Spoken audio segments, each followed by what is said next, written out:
Hello, welcome back. Thank you for being here. I'm Gavin. This is my channel. Glad you found me. I like to say that I like to skip past the sensationalism and fluff and true crime and just get down to the nitty gritty. That's what I try to do every single time we're together. And today is no exception. We're going back to the Madeline Soto case. This is a case that means a lot to a lot of us. Madeline was a 13-year-old little girl. 13 years old, she goes missing. This is last February. We're coming up on a year, guys. We're coming up on a year. February 26th was the last day that she was seen. The 27th, I'm trying to get all in the middle. The 27th, she was supposed to be dropped off at school, apparently, by her mom's on-again, off-again boyfriend, a man named Stephen Stearns. When her mother, Jennifer Soto, went to go pick her up from school that afternoon, goes the story, Maddie was nowhere to be found. She was later reported missing, and her body was discovered on March 1st, so a few days later. So that is the case that we're looking at. Now, as you guys know, there are two cases against Mr. Stearns because one, he was arrested and charged with something like 60 counts of battery of SA, let's call it that, so we all know what we're talking about, but battery of a child. And then after her body was found, he was charged with her murder. So both of those cases, they're two separate cases, are making their way through the courts. In the description below, you will find a link to the Osceola County Courthouse website, and you'll be able to go through. Florida is terrific this way, the way that they publish documents in court cases. Let's get Mr. Stearns off of here. The one we're talking about tonight is the murder case. Okay. You guys know that there are trials already scheduled in this case. You also know my opinion that those trials would never happen at the timeline that we're on. In the murder case, depositions have already begun. And this is what I want to go over today is 12 depositions that we know of that are taking place by the defense. Now, while we're talking about this, you can talk amongst yourselves on the live chat. If you put GF in your comment, you will get my attention. It'll be highlighted on my end. So, for example, Beach Fairy, Gavin. Hey, Gavin and Guppies, watched your stream this morning with Hillbilly Crime. It was great. She seems like such a lovely lady. Glad to have her back on. I love Elizabeth. Where is she? Let's see if I can find a picture of Elizabeth. My thing isn't working right now, which is fine. But anyway, it was so nice to have her on last night. But if you get put a GF in your comment, I'm going to see it. Okay.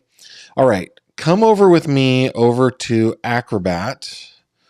I'm going to come on over here. And first, I'm going to take you through 3 or 4, well, I guess 5 different things that were filed with the court before we go into all of the depositions that are taking place. Okay.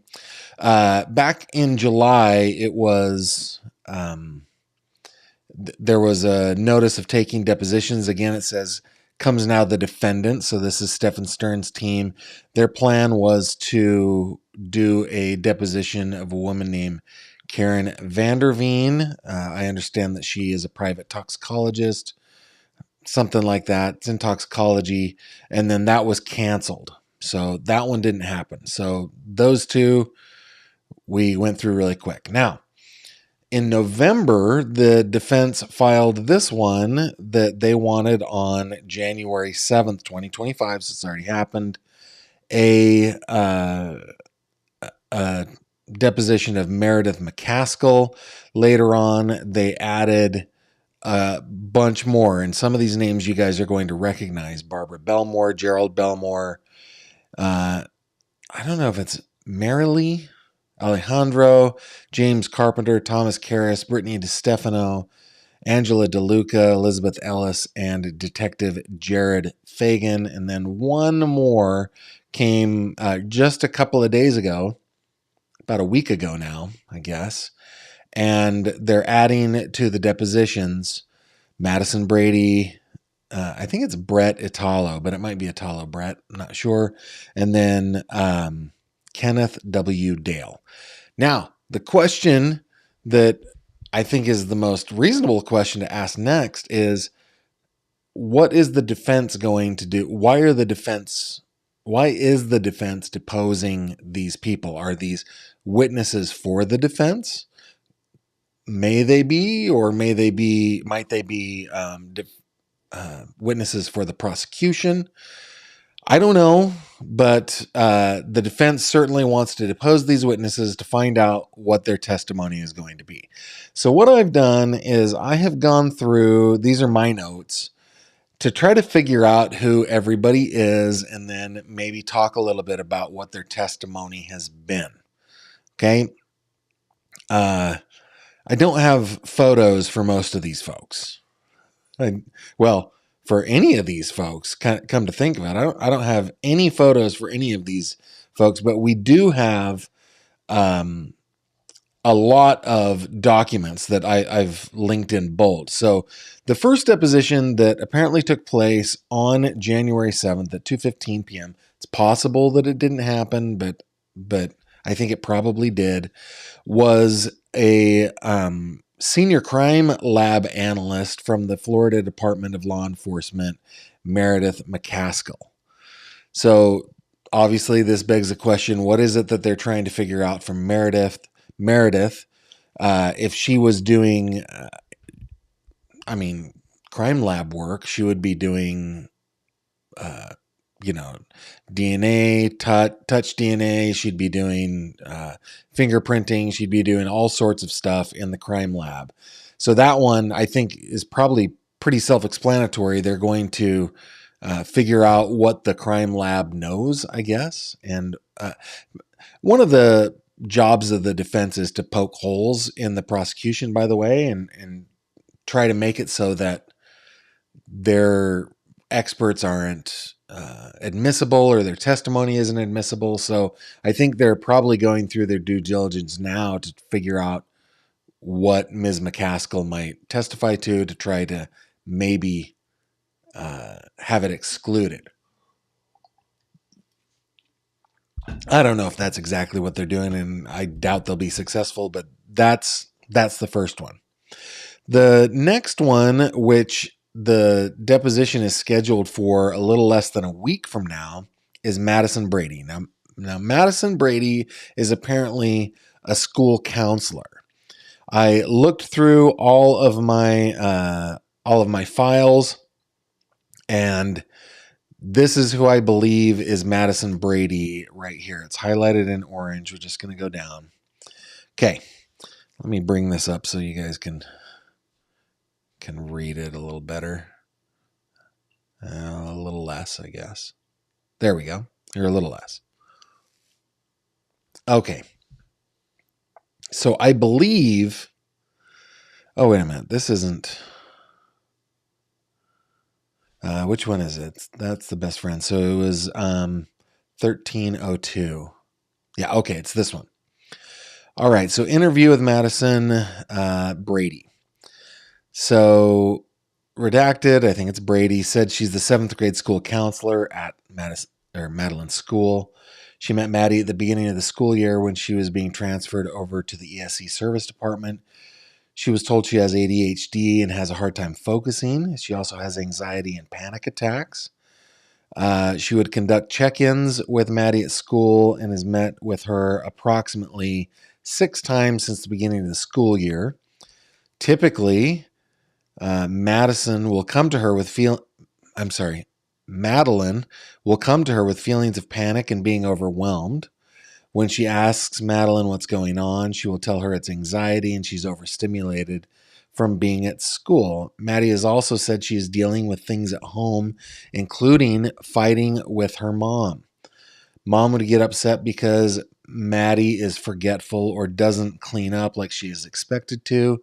She disclosed when her mom yells at her, it makes her feel overstimulated, and then she can't respond the way she wants to. She stated they discussed strategies on how to calm herself down and talk to mom when she's calm and how she's feeling. At the end of each of their check-ins during December, January, and February, Maddie reported that things were improving at home and things were better at school. Maddie reported that her mom's boyfriend, let's bring up his picture. Man, what is going on with my buttons tonight, guys? I'm having a hard time with my buttons. Give me a second.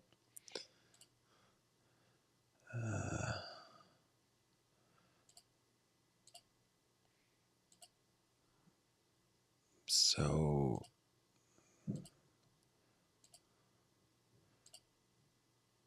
it should go there. Is it going there now? There it goes. Okay. So she reported that her mom's boyfriend was living in the home and she didn't like him because he was weird. When she pressed Maddie about why she felt he was weird, she claimed it was because he ate all their food, hangs out in their living room, and makes her feel uncomfortable.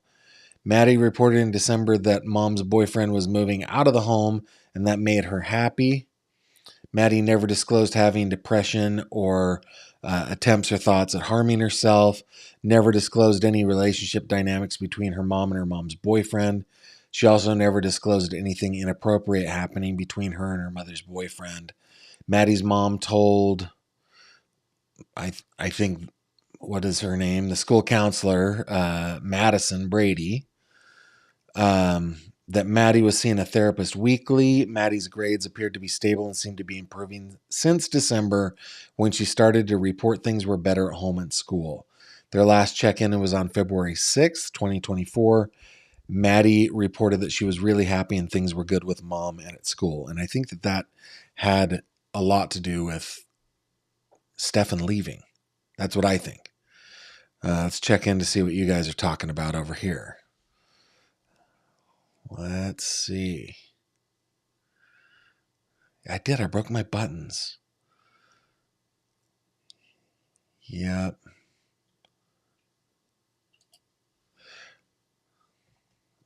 Jess Rolls says, Gavin, I watched a show from a news team. 35,000 CSAM photos are not of Maddie. I think that has been known. It's the 1,700 photos and videos that are of Maddie that is kind of a thing. I mean, yeah. Edith is saying, looking forward to the first conviction. Much love from the UK, Gavin. You work too hard, but love you for it. I enjoy what I do. I really enjoy it. I was a little bit late tonight because I had laid down for a short nap. Yes, and Mooney and Autumn. I appreciate them as well. All right. So, Donnell, Gavin, is someone pushing your buttons? I hope they're working now. Let's see. Are they working now? They are starting to work. Going through them. Yeah. That one is not, but it's okay. We'll figure it out. Let's bring Maddie back up here. Please bring Maddie back up here. I don't know what's going on with my computer here. There we go. All right. Okay, heading back over to Acrobat. Let's look at the next one. So that is Madison Brady. Same day, Italo Brett, who's a teacher at Maddie's school, and this is the page 4, highlighted in orange. It says, there we go. So, yeah. See if that's too close. All right. So, Italo Brett says, on February 29th, 2024 at approximately 2:19 p.m., I conducted a digitally recorded sworn interview with redacted in portable classroom at the school. The following is a synopsis of his statement. He told me that Maddie is in his 7th period English class and has been there since the fall of 2023. He told me he has a great relationship with Maddie and he thinks she likes him. He described Maddie as quieter, who sometimes does her work. Maddie has sleepy days where she comes in and puts her head down and does nothing, which he said not a lot of kids do. He told me that he only keeps academic tabs on Maddie, and said that they only had conversations about her grades, said they never had any conversations about Maddie's home life, and he did not meet her parents, even though Maddie's mother was a substitute for him in October of 2023. Had not seen any recent changes in Maddie's behavior, noted that Maddie seemed to not have had as many sleepy days as the beginning of the year.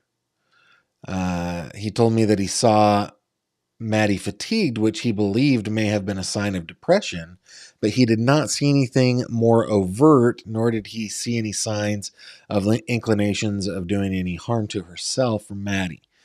Told the officer that Maddie's grade was rough, but then she brought them up. He said that she will go through phases where she would not turn anything in. He had not noted any shifts in behavior and recalled how he bid that class farewell on Friday, February 23rd, and she said that she would see him on Monday. He stated that a student came up to him and told him that she wanted to live in the woods when she turned 13. He told me that Maddie seemed normal, but quiet and tired. So that's what we know of Italo Brett.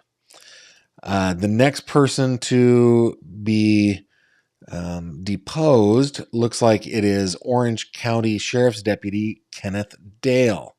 Now, I could only find one report with Deputy Dale. This is the report. A lot of it is redacted, but here's what Deputy Dale's report said.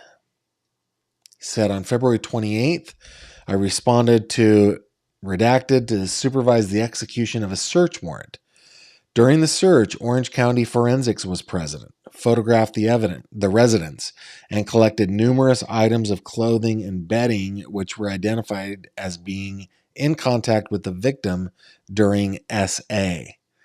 And they would know this from the photographic and video evidence, I'm guessing. Most of the items were collected from the downstairs bedroom. Man, that hadn't resonated with me before. If they were items that were collected which were in contact with the victim during SA, the downstairs bedroom was Jennifer Soto. Yeah, Jennifer's bedroom.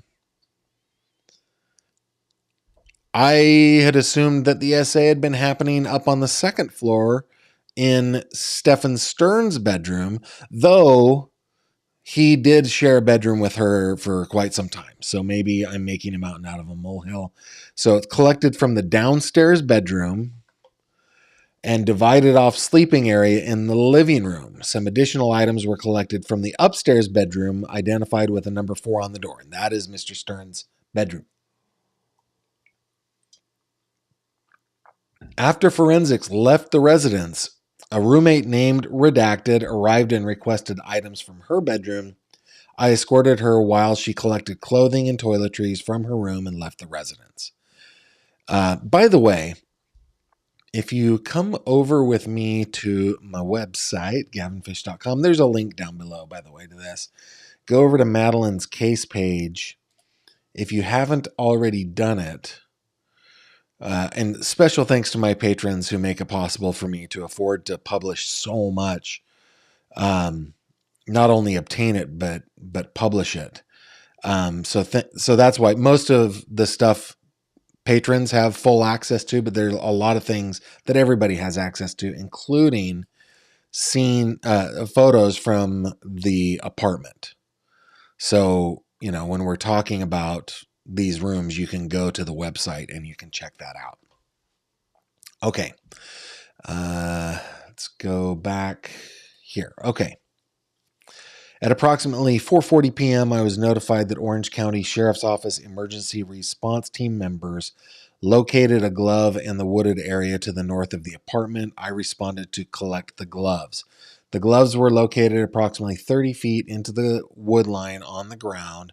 One glove was balled up inside of the other. I photographed the glove and surrounding area before placing them into an evidence envelope and later turned them over to forensics. I'm curious if that what if anything the gloves have as far as forensic evidence. So far, it kind of feels like the first part of the report is probably the most important part, but those gloves could mean something. At approximately 5:19 p.m., forensics manager Vanessa Nylander called me and notified me that they located some of Madeline's belongings in the trash, including a single white crock. CSI Janiak recalled seeing Crocs in the downstairs bedroom. I re-entered the residence and looked in the downstairs bedroom for white Crocs. I located 3 white Croc shoes near the window, 1 pair of women's size 8, and a single left shoe size 5 to 7, which matched the right size 5 to 7 located in the trash. I took photographs of the shoes, packaged the shoe, and later returned it to the forensics. Turned it over to forensics as well. I remained on scene until Kissimmee PD detectives arrived and took control of the scene. And I want to just reiterate, guys, man, my system has gremlins today. I'm trying to push the buttons that I normally push, and they're just not going. I might have to, sorry if this is bothering you guys as much as it's bothering me. Give me a second. Maybe I can get this unstuck. I hope so. Okay. So that is what we know of the possible deposition of Deputy Dale. Let me return back over to your comments. See what you guys are saying over here. Yeah, you guys are talking a lot to each other, but let's bring this up. Okay. Gavin, Jennifer Soto clearly has a temper. Many say she screamed at Madeline and argued, not as flat and confused as she seems. Okay. Diamond Ring Girl. I understood the essay was done in the makeshift room. Yeah, I don't remember reading from any reports where it was happening. I mean, I just kind of assumed. And by the way, guys, I forget about a lot about this case. That's why I love talking with you guys in the chat. Like, I remember forgetting that, there was evidence of a broken hyoid bone and everything. And I was asking, where'd you guys learn that? And they're like, on your channel. So I forget a lot of stuff here as I'm going over a lot of different cases. But what sticks in my mind is the fact that Jennifer Soto sent Madeline up to Stefan's room that earlier or the night before. I just imagine that that's where it happened, but probably happened in a lot of different places. Yep, Kim Shaughnessy says her other crock was left in Jen's room. Yep. Great comment. Cooler by the Lake says, Gavin, I have to believe Jennifer is totally involved in this abuse. Any idea why she's not been charged as she flipped on Stefan Stearns? I actually think, well, yeah, she probably has been a good resource for the prosecution. A good resource, a resource for sure. I'm waiting for the day when Stefan Stearns flips on her. Like I think that it's going to happen eventually. See if there's anything else you guys are saying before we go. Oh, there's a whole bunch. Holy cow. Demon Hugger. Hug the computer demons, Gavin. Oh, Donnell Bryan is Jimmy. Wow. Man, you are a longtime viewer if you're pulling out Jimmy. Jimmy, for those of you who do not know, is our house ghost. Yes, we have a house ghost in this old house. His name is James. We just call him Jimmy. That's pulling one out from the deep cuts, Donnell. Very well done. Very well done. Gavin, how could there be SA in Maddie's room if it was almost outside her Jen's room? There was only a partition. Well, yeah, that's what a lot of us are asking. Like, how could Jen not be involved if it was done just like pervasively throughout the apartment? Horror Queen 1988. Gavin, maybe the gloves are significant in regards to how they were found inside one another. Maybe that was a subconscious habit Stearns had in discarding clothing. Possible. Possible. Let's see. Will Jen Soto be charged? Man, I hope so. Wasn't the night they were sent away that night to sleep in room 4? Yes, it was. Well, let's see. A photo showed his boxers in a laundry basket in the makeshift room downstairs. Well, that's interesting. Let's look. Come on over to my website and let's get to the point where we're looking at Madeline's makeshift room. I think it's down here near the bottom. I think. Nope, it's near the top. Completely missed it. Okay, so let's just see. You guys can see what I'm looking at. So there's the partition right there. Looking for a laundry basket in the makeshift room. I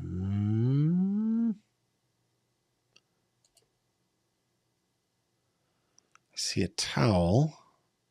I think that is the laundry basket we're looking at. Are we talking about that right there? I'm not sure. I think this is the same room, right? Is that? Yes, okay. So, same room.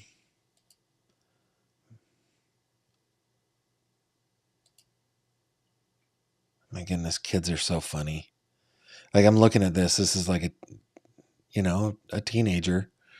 Can't close their drawers completely. Yeah, I think maybe what you're talking about is in this picture right here.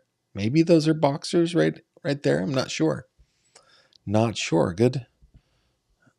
I'm glad you brought that up. Dang it. I just want to push buttons and show Madeline. Okay. Let's go to the next one, okay? Oh, holy cow. Ashley, thank you very much for the super chat. Deeply appreciate that. Thank you for doing that.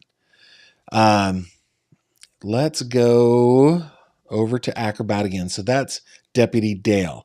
The next two to be deposed are Barbara and Gerald Belmore. Now, you guys will remember that I played audio of the Belmores. There were 2 different recordings, one on the 28th of February, one on the 1st of March, which was the day that Maddie was found.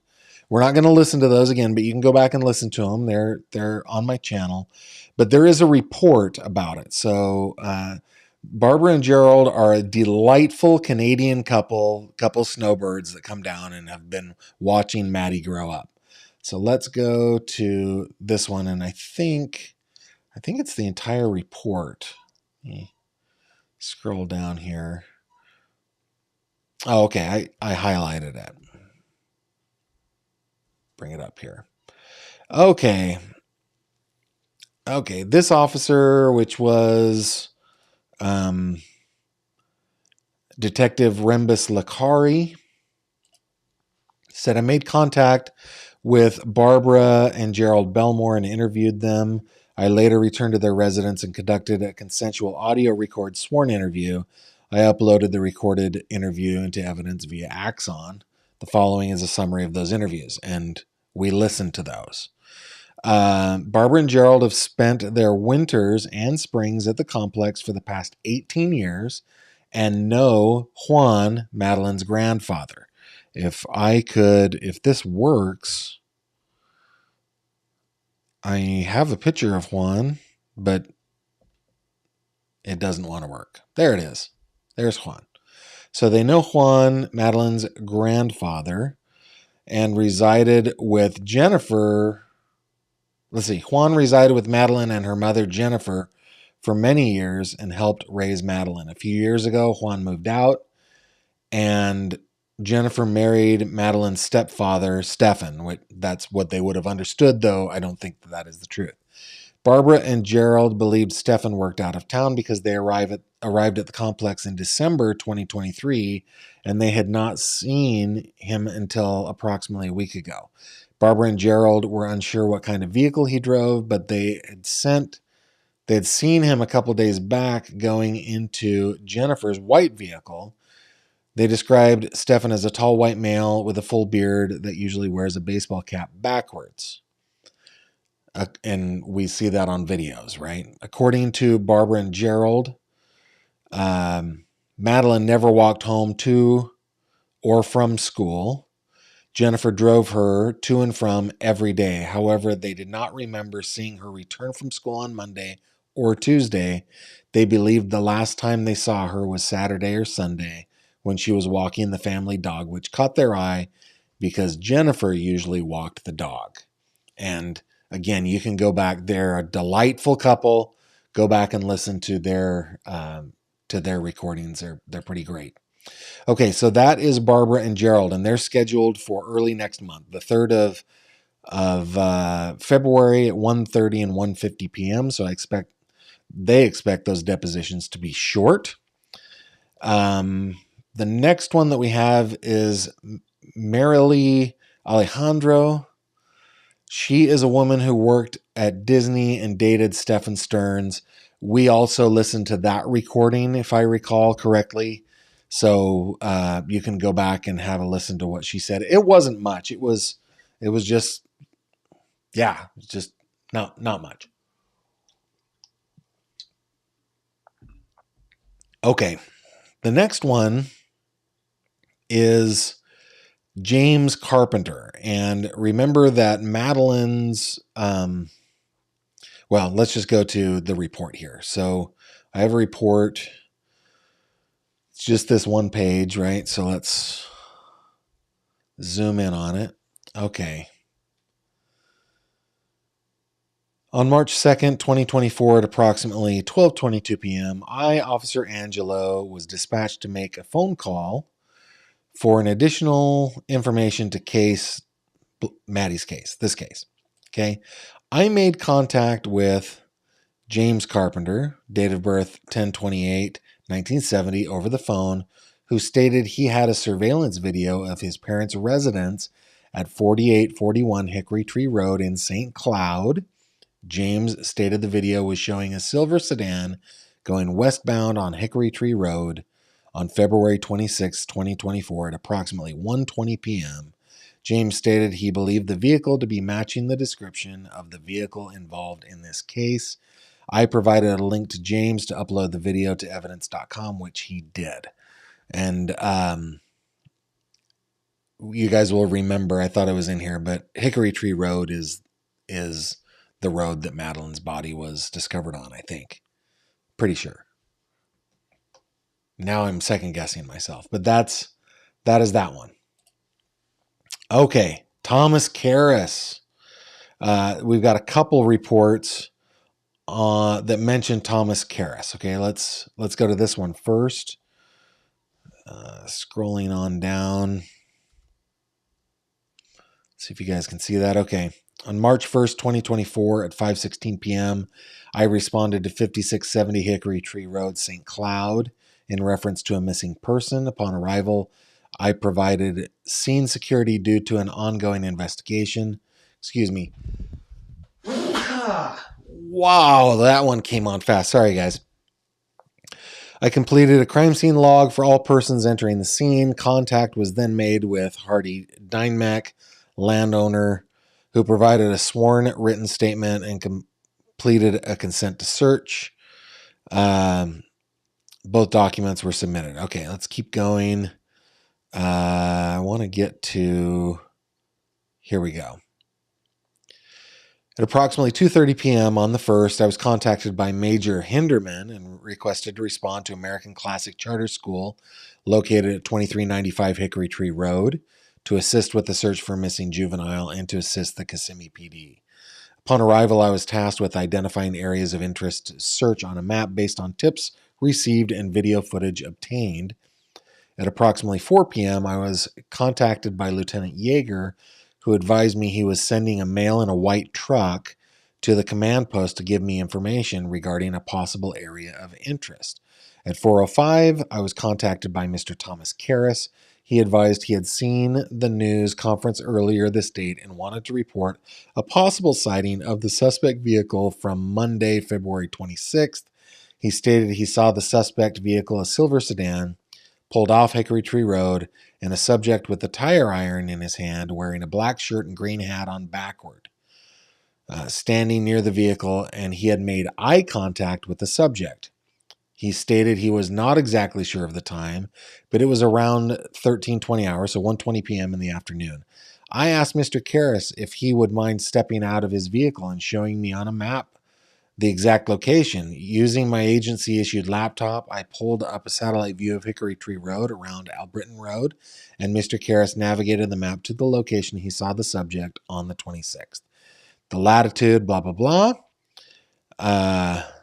were noted. Mr. Karras shared via airdrop to my work cell phone photos he took of the spot that day for reference. Those photos were later emailed to Kissimmee PD. The location provided by Mr. Karras was passed along to Sergeant Swan, Captain Mingione, and Major Hinderman as a point of interest. So I think that's the part that probably is most important about Mr. Karras. Now, we also listened to an interview of Mr. Karras here on the channel, so you can go back and listen to that. There's another supplemental report from a couple days later. I think it's just this one page. All right. On March 4th, let's see, is this? Yeah. March 4th at 3:08 p.m., I Officer Carey responded to 8 North Stewart Street or Stewart Avenue in reference to administering a photo lineup for detectives of the Major Crimes Unit. Upon my arrival, I met with Detective Corporal Ilgen and was tasked to administer a photo lineup to the witness, Thomas Karras. I read the photo lineup instructions, to which Karras told me he understood, and I left the interview room. Moments later, Karras advised me he completed the photo lineup and was able to select photograph number 5 as the person who he saw on the side of the road. I provided Detective Corporal Ilgen with this information, and my guess is Mr. Karras pointed out the suspect, Mr. Stearns. But go back and listen to that interview of Thomas Karras. It's here on the channel. All right, next one. And I don't know that I played the interview with Brittany DiStefano. I think I misspelled it in the file name, but either way, we've got a case report. So this is what Ms. DiStefano is probably going to talk about. Let's see. On March 4th at approximately 9:30 a.m., I went to 6990 East Erlo Bronson Parkway, a 7-Eleven in St. Cloud, in reference to a tip advising that an employee possibly observed the suspect on February 26th. I spoke to the employee, Brittany DiStefano, who provided me with a verbal statement summarized to the following. On the 26th, unknown what time, Brittany was assisting at the cash register when she observed a subject wearing a white t-shirt paying for $20 of gas. The subject then left the business. Later on in the week, she observed the news and saw the suspect was arrested in reference to the juvenile's disappearance and noticed that the suspect arrested was the subject that was in the business buying gas. Brittany was not able to provide much detail about the suspect, time the suspect was inside the business, or what type of vehicle the suspect was driving due to how busy the business was. All right, and I think we've just got a few more here. So we've got Angela DeLuca. She's a teacher at the school. So highlighted in yellow at 1339. Let's go down to this page again. Okay. Let's see if that's close enough. Too close. All right. So this is Ms. DeLuca, I think. Is that correct? Angela DeLuca. This is who I think it is anyway, okay? On February 29th, 2024, at approximately 1:39 p.m., I conducted a digitally recorded sworn interview with, redacted, I think it's Ms. DeLuca, in a portable classroom at the school. Following is a synopsis of her statement. She told me that Madeline is in her first period intensive reading class. She thought she knew Madeline pretty well since she had been in her class since the fall of 2023. She told me that Madeline was on her door decorating team, which she nominated Madeline for Student of the Week for. She told me how Madeline, redacted, and other students would stay late or come in early to work on the project in the end of January. She told me that the theme of the door was spreading kindness and love. She did not have any individual conversations with Madeline and said that Madeline's involvement in door decorating was the closest they were. She believes that Madeline is also friends with a redacted Garcia, not just redacted. Sarah Dietrich is an 8th grade student helper in the same period, and she was not sure if Sarah was close to Madeline. She told me that she is aware of what happened from the Orange County Sheriff's Office media release. She recalled how Madeline was reading a graphic novel and Madeline was alarmed that kissing was in the book. Additionally, she told me that she heard Madeline and her friends talking about a Lady Gaga lyric, and they were alarmed about its sexual meaning.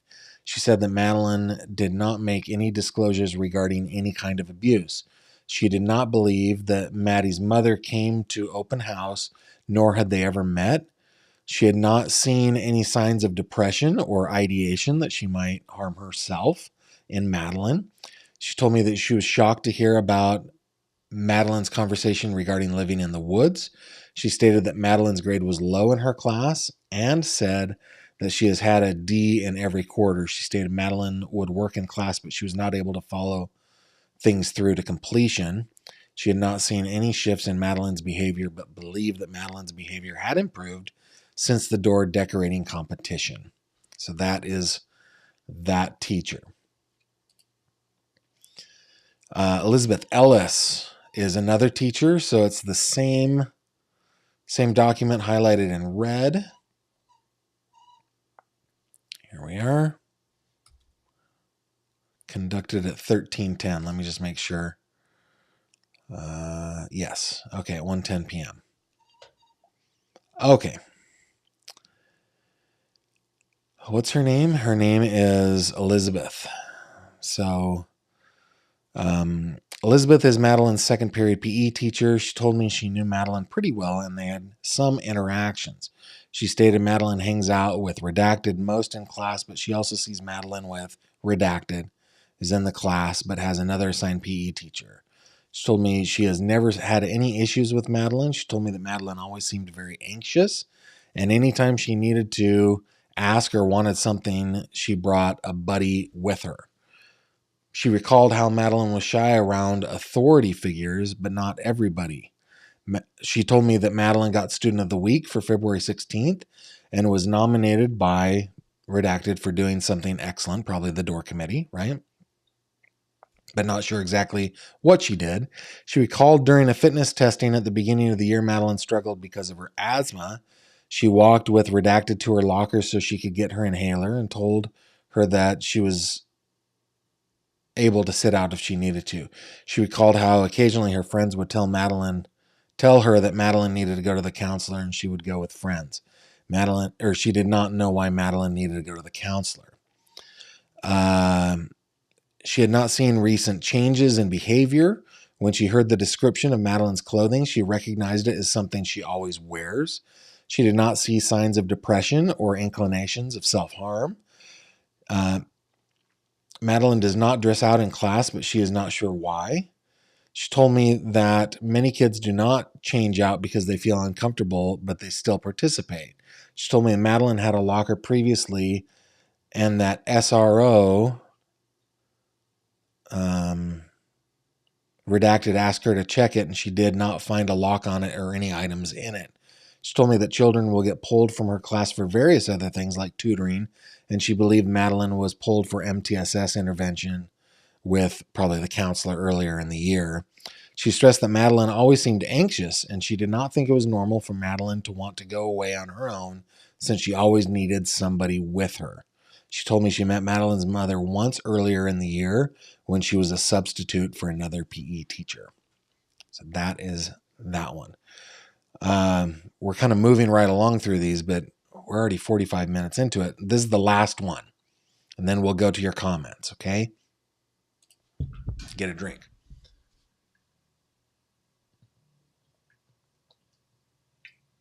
I kind of glossed over it. So this is Detective Jared Fagan from the Northport Police.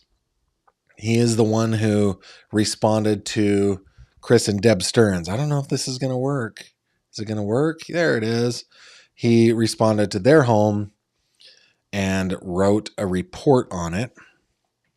Let's see what it says. On Wednesday, let me bring it in for you guys so you can see it better.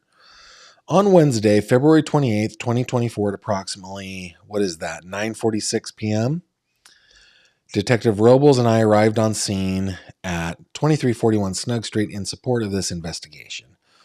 On our arrival, we observed a female, later identified as Deborah Stearns. This is Deborah again. Hopefully it'll get there. Outside her residence and calling out for a Maddie. 2 vehicles were present at the residence, a tanning color Lincoln bearing this tag, which was unoccupied and forward-facing in the driveway. This vehicle is registered to the homeowner, Christopher Stearns. The second vehicle was parked in the swale in front of the residence. This vehicle was facing east and was also unoccupied and is described as a dark gray, brown-colored Honda with this tag. The vehicle is registered to Stephen Stearns. Both vehicles were visually inspected and nothing overtly suspicious was observed. Contact was made. That's kind of a long one. It's important, though. Contact was eventually made with Deborah, who was very emotional during our initial interaction. Initially, Deborah only appeared to be upset by a torso she found in her son Stefan's room. Deborah would elaborate on this torso and described it as a sex doll. This was later determined to be a rubber plastic sex toy found by Deborah when she was cleaning the room where Stefan had been staying.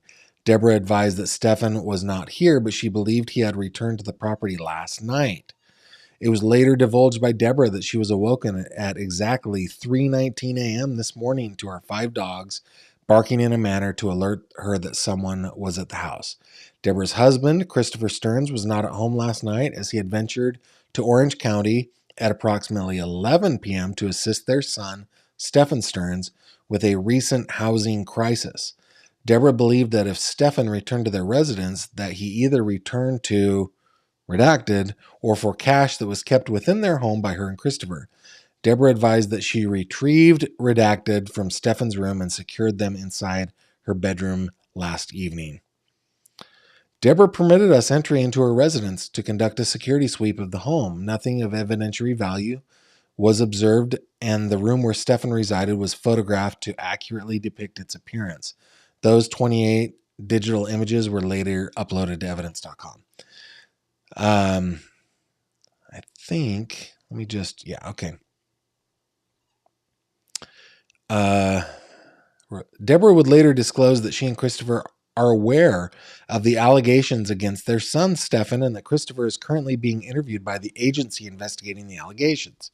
Deborah expressed her disgust at the crimes her son is alleged to have committed and is hoping that Maddie is found alive. Deborah opined that these allegations worried her to the point that when she found the sex torso, she initially believed it to be real. This then led her to exit the residence and call out for Maddie. This is what Detective Robles and I heard at our arrival, as Deborah ultimately believed that Stefan had returned at 3:19 a.m. and had potentially abandoned Maddie in the wooded area surrounding their residence. I walked the exterior of the home, and the accessible adjoining lots did not locate anything of evidentiary value. After clearing the location, I responded to the storage facility, where I was then asked to check a model home, as this is a property that Stefan may have frequented due to Christopher's relationship with the builder Bright Homes. This residence was secure and nothing of evidentiary value was located. I then escorted a canine rescue team over to the Snug Street address. Refer to the supplement from that detective for details on the area canvass that they conducted Furthermore, the same supplement will accurately reflect my involvement on the area canvas of Commerce Parkway. I would then return to the storage facility location where I would remain until the search warrant was executed on the storage unit in question. At no point did I enter the unit or handle any of the contents. So that is what Northport Detective Jared Fagan has reported that we know he has reported. All right, so let's get over to some comments. Let's see. Natalia tells me, Gavin, I just emailed you a picture of the boxers in the basket. Okay, again, let me check my email, Natalia. In the meantime, I'm just going to bring up a picture of Maddie here. Let me see what you got. You guys take care of me, man. You guys just take care of me so well. Let's see.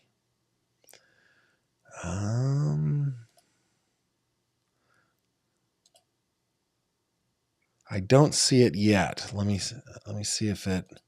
There it is.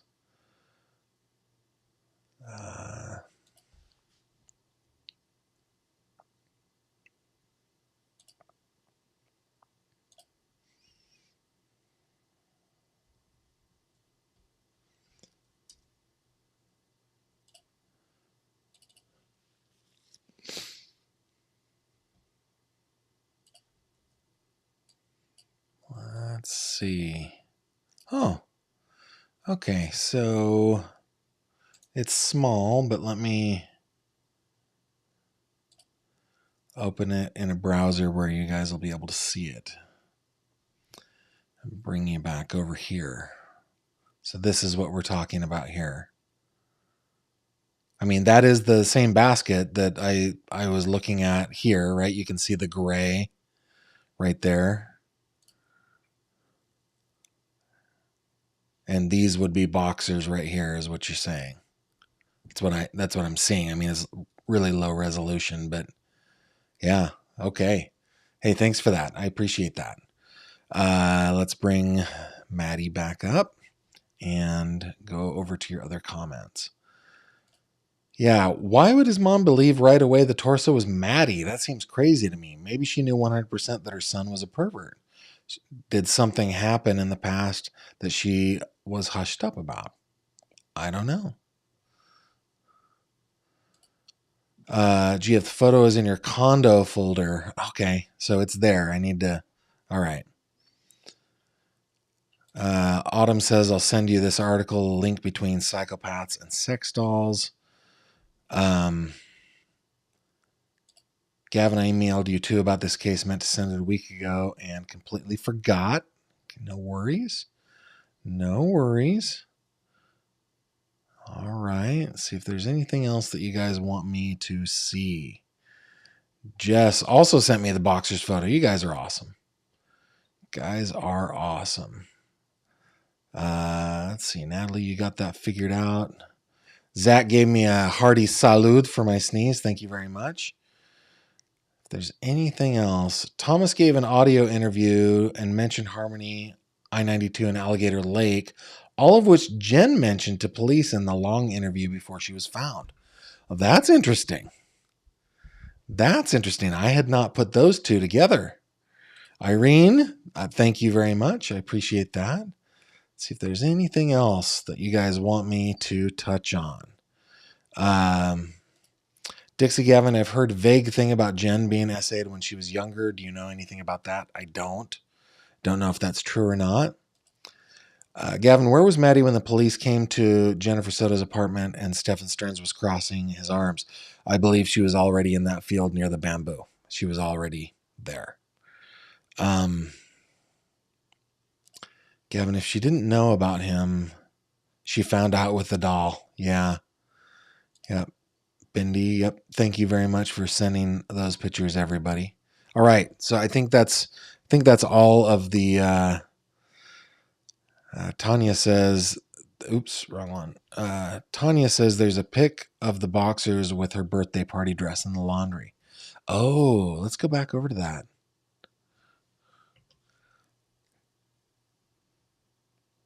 Yeah, I'll have to look at the high resolution version of that. It's let's see if we can find that anywhere listed here. It might be out of order. Let's see. You guys hear that squeaky mouse? My mouse is squeaking. Yeah, I'm not seeing it. Oh, here we go. Here we go. Yeah, this is back in her room again. Okay. So, yeah, those are boxers. 100%. 100%. There they are. Why would his boxers be in her room? I mean, I think I know why, but it makes me cringe. Makes me cringe. Thanks again to my patrons who make it possible for me to have everything up here on the website. Thank you all for supporting me in all the ways that you do. Don't forget that you can subscribe to the Crime Cod newsletter right here on crimecod.com. You can get there by just clicking on Crime Cod right here. You can subscribe to the newsletter and join us over on the Fish Tank, will you? We're coming up on 3,400 members in that little community, and we're having a good time over there. If you haven't joined, I invite you to do so. Tomorrow, what are we up to tomorrow? We're still back on the on this case, so let's go over to YouTube at Gavin. We're still on this case, if I remember correctly. We are going to be talking. Yes. We're going to be talking about whether or not Stefan is ready to turn on Jen. So I'm looking forward to that conversation. That will be tomorrow at 7:30 p.m. right here, Eastern Time, right here on my channel. Thank you all for being here tonight. You can always find me on the website, gavinfish.com. You can find me on all the socials. I deeply, deeply appreciate all of the support that you guys give me. It's amazing. I'm getting close to being able to do this full time. I'm having brands reach out to me for for sponsorships and stuff like that. Things are going really well, and they could only go well because you guys are supporting me, and I just can't even tell you how much that means to me. All right. With that, I will bid you adieu, and hopefully I'll see you tomorrow. Take care. Thank you very much for watching this video. If you liked what you saw, please consider subscribing. And if you have any questions or comments, please leave them below.